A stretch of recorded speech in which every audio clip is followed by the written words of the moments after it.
এখন বলো এই জায়গায় কি বসবে, মানে এই ইলেকট্রন বিন্যাসটা কার?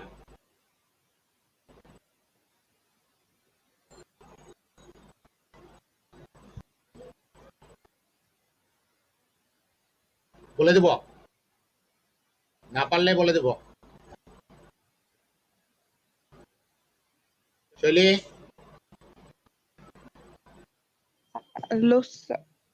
হ্যাঁ, এখানে আর্গন কত? 18, আর এ 2, 20 কার? ক্যালসিয়ামের। স্যার দেখো, কথা হ্যাঁ 20 হলো ক্যালসিয়ামের, এই যে, ঠিক আছে, ক্যালসিয়ামের হ্যালো হলো, হ্যাঁ শুনতে পাচ্ছ? স্যার কথা কেটে কেটে আসছে। আচ্ছা ঠিক আছে। আচ্ছা, এটা হলো আমরা বলছিলাম ইলেকট্রন বিন্যাসটা হলো ক্যালসিয়ামের, হ্যাঁ। আচ্ছা, এটা হলো ভ্যানাডিয়াম। ভ্যানাডিয়ামের ইলেকট্রন কত? 23। এটা হলো ভ্যানাডিয়াম, 23 ইলেকট্রন বিন্যাস করলে আমরা প্রথমে আর্গন দেব, 18টা হয়ে যাবে। তারপর 4s2 দিব, 20টা হয়ে যাবে। তাহলে আর 3টা থাকলো, সেই 3টা 3d তে যাবে। দেখো খেয়াল করো, এই হলো আর্গন, তাহলে 18টা হয়ে গেল। শুনতে পাচ্ছ? হ্যালো, হ্যালো এই যে আর্গন, শুনতে পাচ্ছ? স্যার হ্যাঁ, আর্গন 18, তারপর 4s2 20টা, 20-এর পরে 3d3 23, ভ্যানাডিয়াম 23, এই ইলেকট্রন বিন্যাসটা হলো। এখন এই ইলেকট্রন বিন্যাসটা কার হবে বলো তো দেখি? এই ইলেকট্রন বিন্যাসটা এখন যোগ করো তো, এখানে কত ইলেকট্রন আছে? যোগ করো, কয়টা ইলেকট্রন আছে এখানে? 2 8 9টা। 9টা ইলেকট্রন কার বলো তো দেখি? এখানে কি বসবে তাহলে? 9টা ইলেকট্রন কার? ক্লোরিন না? হ্যাঁ, 9টা ইলেকট্রন হলো ফ্লোরিনের। এই যে 9টা ইলেকট্রন ফ্লোরিন পেয়ে গেছি আমরা, হ্যাঁ 9টা ইলেকট্রন হলো ফ্লোরিনের। আচ্ছা, তারপর সিলভারের 47 ইলেকট্রন। ইলেকট্রন বিন্যাসটা আমরা একটু দেখি। 36 থেকে শুরু করব। ইলেকট্রন হলো 36, 36, তারপরে 36 আর 2 38, 38 আর 9, ঠিক আছে, 38 আর 9 হলো তোমার 47। এখানে একটা বিষয় খেয়াল করো, আমরা বলি ডিতে 9 হয় না, কিন্তু সিলভারের ক্ষেত্রে D9 হয়, ঠিক আছে। এটা হলো আয়োডিন। আয়োডিনে কয়টা ইলেকট্রন আছে? 53টা ইলেকট্রন। 53টা ইলেকট্রন হলো, এটাও আমরা ক্রিপ্টন থেকে শুরু করব।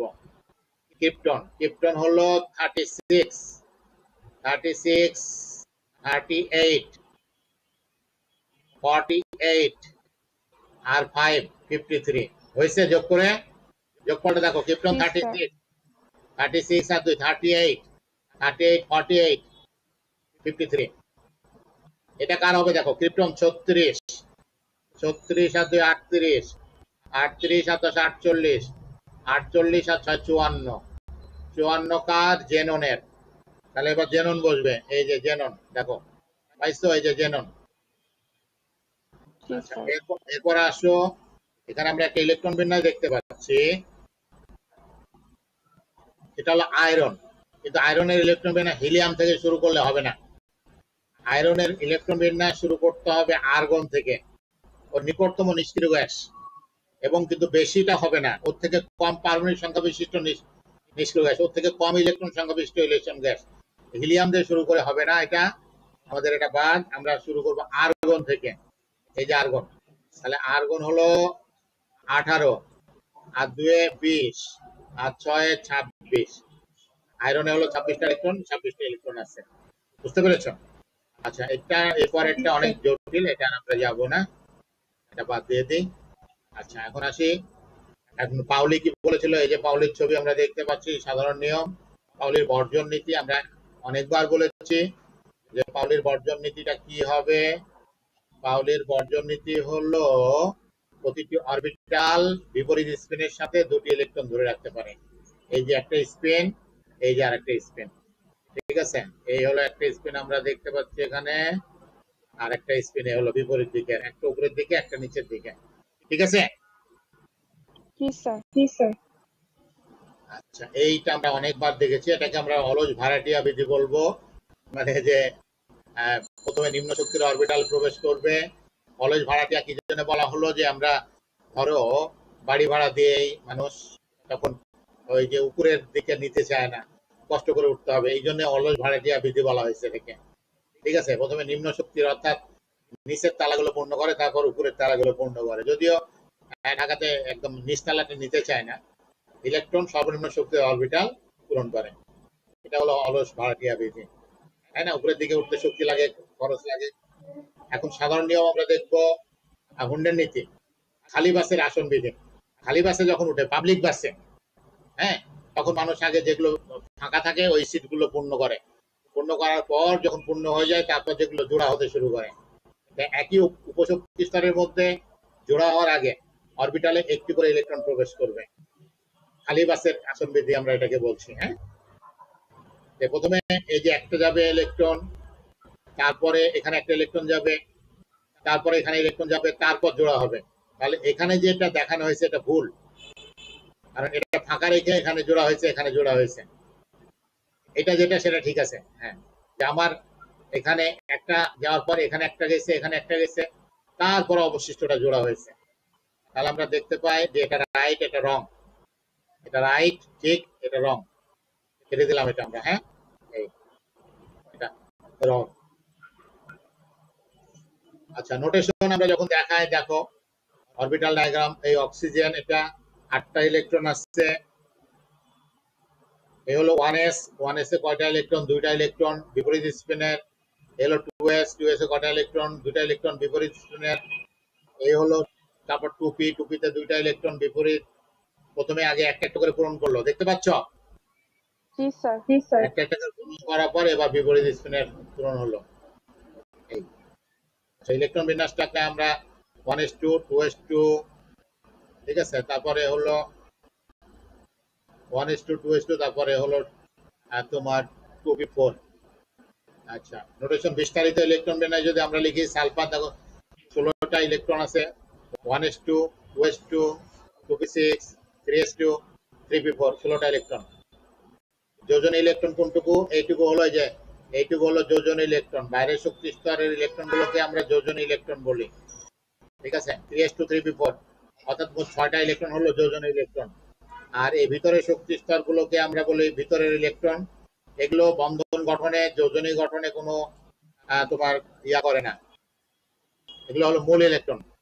মূল ইলেকট্রন কোনো ভূমিকা নেই, যোজনী ইলেকট্রন গুলোই হলো যত সব নষ্টের গোড়া। সংক্ষিপ্ত ইলেকট্রন বিন্যাস আমরা এটা লিখতে পাই, নিয়ন 10টা ইলেকট্রন হয়ে গেল, তারপর 3s2, 3p4, 16টা ইলেকট্রন। আচ্ছা, পর্যায়ভিত্তিক নিদর্শনটা আমরা একটু দেখি। দেখো এখানে আমরা দেখতে পাচ্ছি, দেখো খেয়াল করো, 60টা ইয়ে আছে, ঠিক আছে, 60টা পর্যায় আছে, এই জন্য 60 দিয়েছি আমরা। এই 7টা পর্যায়ে যে ইলেকট্রন গুলো আছে, দেখো এইটুকু, এই যে সাদার এইটুকু হলো এস, এইটুকু সব পি, এই সাদাটা হলো এস, এখানে কোনো নাই, এইটুকু সাদা, এই জায়গায় ফাঁকা, এটা সাদা, এটা হলো এস অরবিটাল, এস ব্লক মৌল। আর এই জায়গাগুলো হলো পি ব্লক মৌল, এইটুকু। ঠিক আছে, এই যে জায়গাটা হলো পি ব্লক মৌল, এইটুকু, এইটুকু হলো পি ব্লক মৌল। আর এইটুকু হলো ডি ব্লক মৌল, n-1, মানে n এর মান 1 কম থাকবে। আর এই নিচেরটা হলো এফ ব্লক মৌল, Fn-2। এস এর জন্য এন এর যা মান থাকবে এফ এর জন্য 2 কম থাকবে। আমরা দেখতে পাচ্ছি S orbital, P orbital, D orbital. পর্যায়ভিত্তিক নির্দেশন, উদাহরণ হাইড্রোজেন। হাইড্রোজেন কোথায় আছে? এখানে। এই হাইড্রোজেন যে আছে, সেই হাইড্রোজেন ইলেকট্রন কত? একটা। এটা কিভাবে হবে? 1s1। তাহলে এটাকে ওই সামনের যে 1 দ্বারা আমরা কি বোঝাচ্ছি? এই 1 দ্বারা বোঝাচ্ছি, এটা 1 দ্বারা প্রথম পর্যায়ে বোঝানো হচ্ছে। তারপরে যে এস দ্বারা আমরা কি বোঝাচ্ছি? এস দ্বারা আমরা বোঝাচ্ছি এটা এস ব্লক মৌল, এস ব্লক মৌল।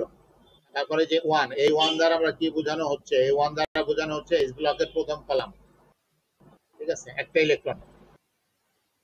সংক্ষিপ্ত ইলেকট্রন বিন্যাস, মূল ইলেকট্রন এক সারি উপরে উঠে নোবেল গ্যাসে যেতে হবে।